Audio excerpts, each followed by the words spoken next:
America అగ్రరాజ్యం దాని స్వభావమే బయటపడింది.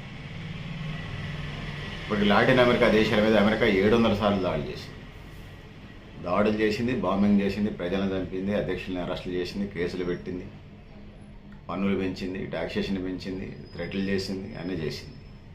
ప్రపంచ పోలీసు లాగా వ్యవహరిస్తూ ఉంది. పరిస్థితులు ఉన్నాయి. సో చమురు నిల్వలు ఎక్కడుంటే, భూగర్భ వనరులు ఎక్కువ ఎక్కడుంటే దానికి అదే పని.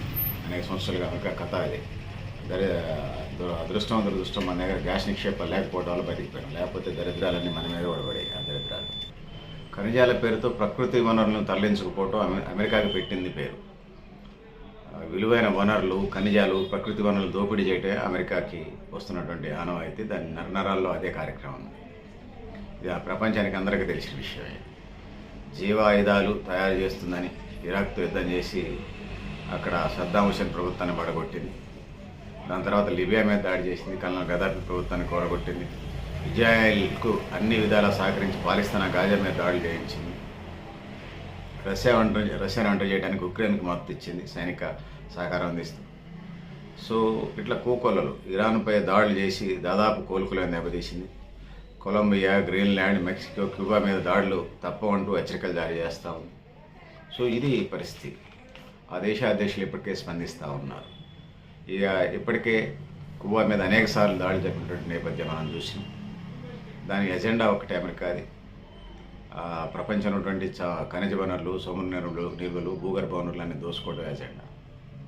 1990 వరకు రష్యా బలమైన దేశంగా ఉండడం, తర్వాత సోవియట్ రష్యా సోషలిస్ట్ రిపబ్లిక్ నుంచి డివిజన్ కావటం, ఇక ప్రపంచానికి ప్రత్యామ్నాయ పరిస్థితులు వచ్చేసి చాలా ఇబ్బందులు పడ్డాయి. రష్యా, చైనా కాదు, ఇట్లా అనేక రకాల పరిస్థితులు ఉన్నాయని తెలియజేసుకుంటున్నాను. ఒకప్పుడు ఒక దేశాన్ని ఆక్రమించి పరిపాలించేది ఇండియాని బ్రిటిష్ వాళ్ళు. ఇప్పుడు వలసలుగా వాళ్ళ కాలనీలుగా అక్కడ బిజినెస్లు, కార్పొరేట్స్ బహుళజాతి సంస్థలను పెట్టుబడిదారులను దింపుతూ ఉన్నారు. అంతర్జాతీయ సంస్థలు అభివృద్ధి చెందిన దేశాలు కళ్ళు మూసుకొని ఉండిపోవడంతో ఇట్లాంటి పరిస్థితి వస్తూ ఉంది. సో సార్వభౌమాధికారాన్ని తాకట్టు పెట్టినట్టుగా కొంతమంది పరిపాలకులు ఆయా దేశాల్లో, అభివృద్ధి చెందుతున్న దేశాలు, వెనకబడిన దేశాల్లో ఉంది.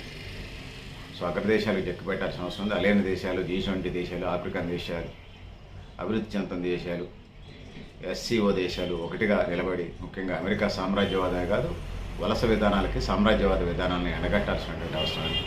చిన్న చిన్న దేశాలు, అభివృద్ధి చెందుతున్న దేశాలు, కొన్ని సామ్యవాద దేశాలు 4-5 ఉన్న ప్రపంచంలో, చైనా, రష్యా, ఇండియా, బ్రెజిల్ వంటి దేశాలు నిలబడి ఏకపక్ష ధోరణి వలస విధానాన్ని ఎండగట్టాల్సిన అవసరం ఉంది. సో అది అమెరికా, నాట్ ఓన్లీ అమెరికా, అలాంటి విధి విధానాలు అవలంబిస్తున్నటువంటి ఏ దేశాన్ని ఎండగట్టాల్సిన అవసరం ఉంది. ఆ విధంగా ముందుకు పోవాల్సిన అవసరం ఉంది.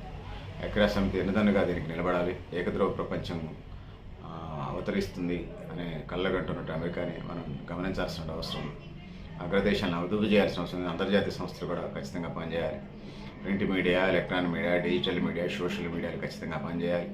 అబద్ధాలు కాకుండా వాస్తవాల వైపు, ప్రపంచ నవనిర్మాణం వైపు, దేశాల నవనిర్మాణం వైపు అడుగులు పడాలి. ప్రపంచ దేశాల్లో ఉన్నటువంటి సమస్త మానవ హక్కుల పరిరక్షణ కోసం, సార్వభౌమత్వం కోసం, రక్షణ కోసం ప్రతి వ్యక్తి, సంస్థ కృషి చేయాలి. ఆ విధంగా ముందుకెళ్లాల్సిన అవసరం ఉందని తెలియజేసుకుంటూ, సో పెద్దల మిత్రులారా, మీరు కూడా మీ అభిప్రాయం కామెంట్ బాక్స్లో తెలియజేస్తూ, నేను దరిడేపల్లి సత్యానంద, మీ లక్ష్యాలను